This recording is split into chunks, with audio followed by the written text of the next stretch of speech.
I distinctly remember seeing the Jurassic Park movie for the first time. You know, jaws dropped in the theater. It just blew my mind. I got to see dinosaurs, and this time they were real. We'd been doing tests for a few years in CG and trying to sort of see what could come next. And it was a big step between doing a chrome figure to doing a skinned animal. And that was the leap we had to make. For this game, more so than any Jurassic Park game that has come before, we want to recreate the feeling of the films in tone, in character, and certainly with the dinosaurs. Feels like the original film. Players get to interact with these creatures that are so awesome and incredible on the big screen, and you want to dive into that world. Jesse! The T-Rex is like right on your heels snapping at you, and if you don't get out of the way, you are going to get chomped. If you're not on your toes and the dinosaurs get the better of you, things can end quite poorly.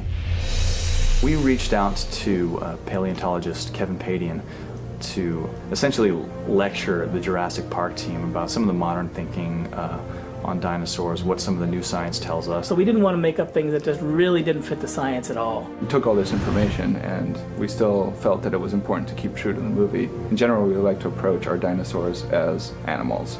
They are very scary, but they're not monsters. They follow their nature. One of the things about animals is to keep in mind always is you never know what it's really going to do 2 seconds from now. It's not a dinosaur shooting game. And we felt strongly that it really needed to be about a tooth and nail fight for survival, with escape being your goal. You couldn't really do a Jurassic Park game without Tyrannosaurus Rex.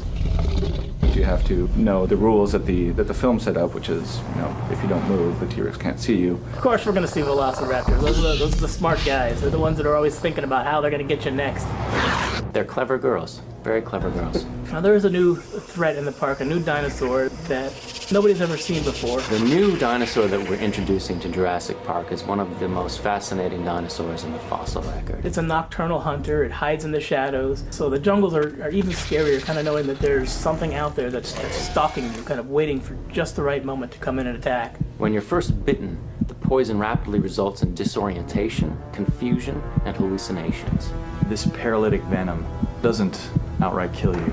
It leaves you alive, and you do not want to be left alive by this dinosaur. It's a slow, horrible, and fascinating death.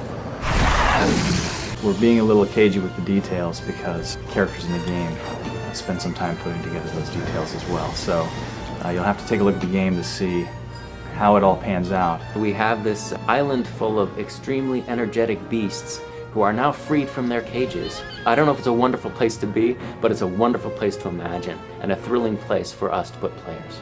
So if you want to go back to Isla Nublar, this is your opportunity.